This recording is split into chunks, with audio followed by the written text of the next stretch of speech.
Hi, welcome. On this video I am once again out here performing a socialization exercise with Mylo. And again, Paulie out here as a helper. And again, the focus is on, just like in the prior video, is just getting Mylo to relax. So again, here the same thing with increasing expectations. Focusing on getting Paulie, very close to Mylo in certain interactions, certain settings. Because again, the thing with, in terms of a service dog, is Mylo needs to stay focused on his owner in terms of, a helper being a helper. Okay, can't be invested and focused on other animals, other people that way. He needs to relax. He needs to be able to respond as needed on command. So here, the first part of the process is all about making sure that a very high level of focus is happening the right way. So again, this is just part of the kind of ongoing process here with other dogs. And again, he's already been around other dogs already. But again, continuing to send the same message that he needs to relax. So even here, as I'm watching him, even if his eyes start to slide, okay, I'm giving him a little bit of a nudge just to kind of remind him is not to pay attention. He needs just to let it go and relax. So here again, we're facing kind of opposite to begin. Again, this way again, he's got to try to swivel his head. I get a better picture as to how his mind is moving, even as his eyes is kind of gets shifty a little bit, right? And that happens. I'm being very proactive, so I just kind of, as needed, I just kind of give a little bit of a nudge, just as a kind of a way to get him to release, okay, just to help calm him down. And so it's about being proactive in that. Understand, this is about being dialed in the right way. So the more proactive I am, anticipating, the more agreeable, okay, he will be. Because again, I'm engaged, I'm dialed in properly.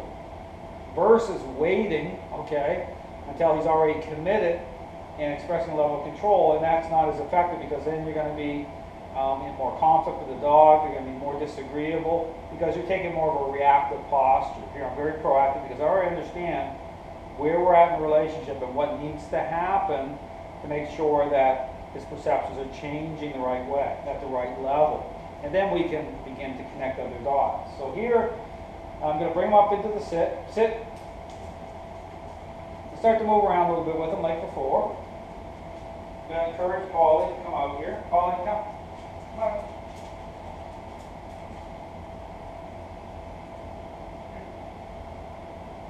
Sit.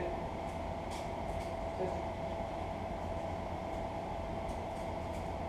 Same thing. He's looking at her a little bit now. We're kind of letting him kind of look a little bit, but I'm still kind of just nudging a little bit at the same time. So again, he's checking her a little bit here, but again, I'm just kind of, intercepting a little bit here, just as a reminder. Don't have bad thoughts here. Just kind of, stay focused on me. Okay, that's the whole thing. It doesn't have to be looking up in my eyes, but there has to be a type of kind of inwardness, as I call it. So same thing. Move here with him.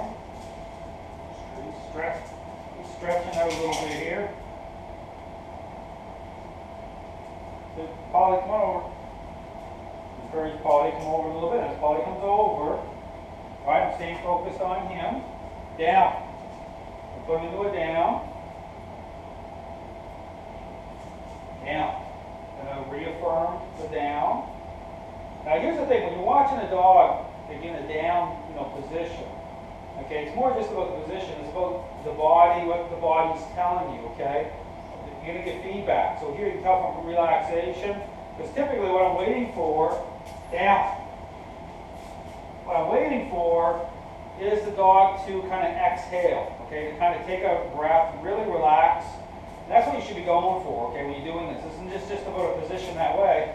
This is about relationship. This is about the state of mind of the dog. So here, notice how I'm nudging a little bit more here. Always moving around.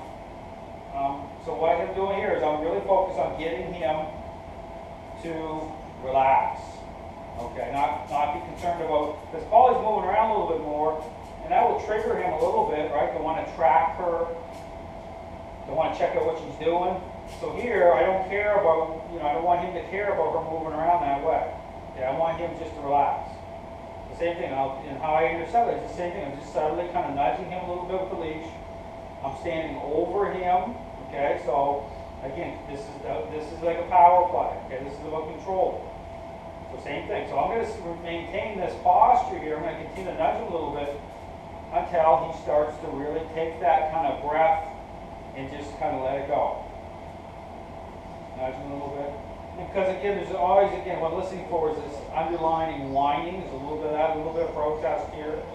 He's not liking this because, again, it's about who's in control, right? He's got to release that state, and he's got to relax. So this is like a de-stressing exercise.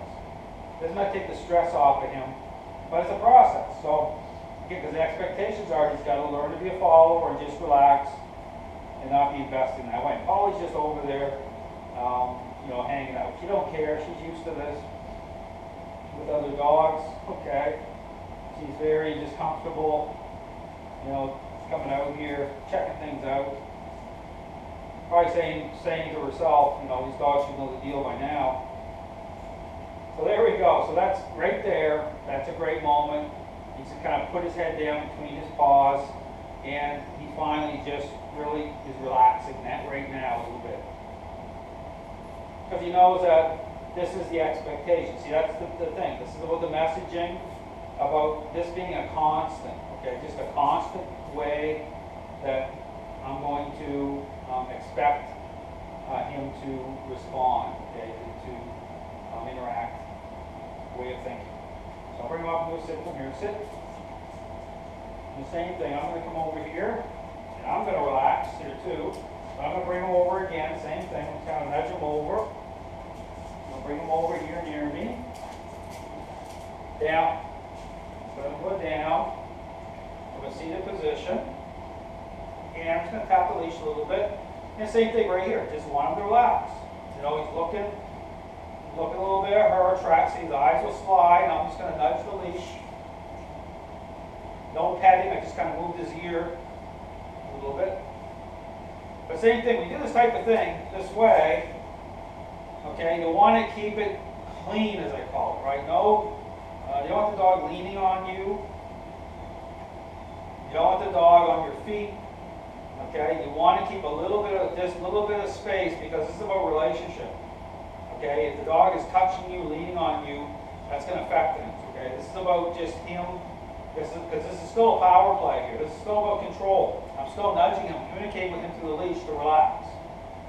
Okay, so same thing here. So if we're at an office, we're at the mall, we're at a store, whatever, you know, I want him to be in the down position. People walking around him or whatever, the expectation is for him to just relax. That's it. If we're having a meal at a restaurant, you know, I want him to be in the down position and relax. And this is the thing too, as I'm doing this, I'll change it up. So I'll go from here, same thing, see I'm tapping, I'm still monitoring what he's looking at here. So I'm still aware, and I can tell that's a problem, because when I interrupt what he's looking at, then he'll protest a little bit. See, that's how I know he needs that, because, you know, this is about, you know, understanding the context as to how he's investing. So I'll interrupt a little bit, because I just want him to not care about other dogs that way. I don't want him to be thinking he's going to connect and gain some sort of fulfillment that way. That's not what this is about. This is about what I need him to do. Same thing, tap a little bit here.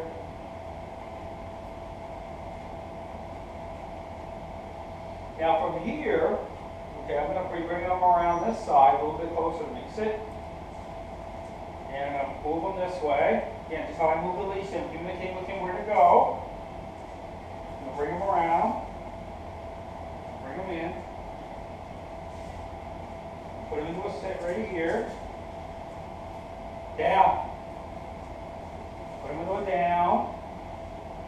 And so even here, I'm starting to modify, right? So I can modify, you know, where I want him to be in preparation, right, for him to be able to lift, okay, from this position, going into a stand position, right, from here. And then my hand will start to go onto his back, right, like this. So right here, I'm going to do a little push-pull, and I'm going to just kind of start to line this up so he is accepting my pushing, right, without having a reaction. So here, I'm just pushing a little bit here. So even this is kind of preparing him to be able to take weight. Okay, so right here, he's at my side, here on this side, and Polly's over there, and I'm pushing right now on his back. Okay, because again, the next phase of this training is going to be starting to line things up, starting to connect dots for him to be able to do certain task-related things, including help lift off from the floor, right? Come up into a sit position. But right now, this is about him being agreeable to me manipulating him certain ways, right? So taking him from that position over this position. But still, notice what I'm doing here. I'm still focused on how he's, where his mind is going. Okay, so I still will monitor, interrupt. If he's looking over there at Polly, I'll still tap a little bit, even as I'm doing certain things. I don't want him sniffing me, right? I just want him to relax. I want him to be very stable, okay, in both mind and body. That's the whole thing here.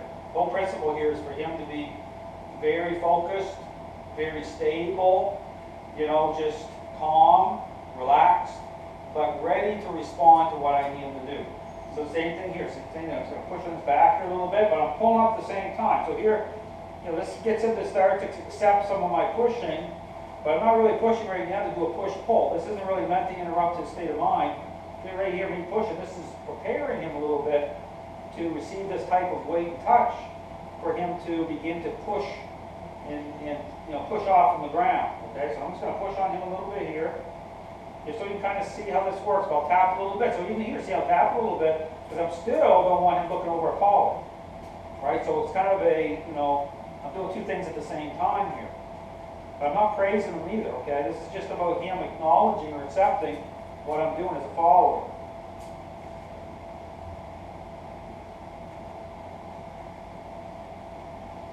Because as I do certain things, understand that because of how I'm doing them, he makes sense of what I'm doing.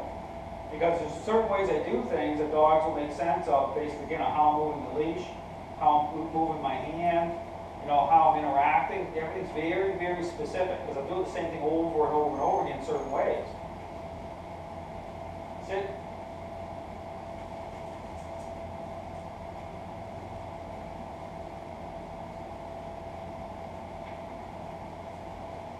This way.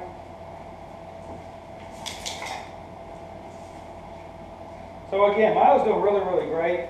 Again, this is all about, how to start to move in the direction of beginning to connect certain dots. Okay, this is all about the first focus here is getting him to be calm, relaxed, not fixating and focusing on other dogs, people. This is about creating high focus on me, and then beginning to think about starting to prepare him to do certain tasks. Okay, and that's going to be more so in the next phase with getting him to do certain things such as picking up objects and helping to stabilize and lift from the floor. Okay, but right now this is all about focusing really on this. The first part of this is really on the relationship side of things. So again, doing really, really well. Thanks for watching.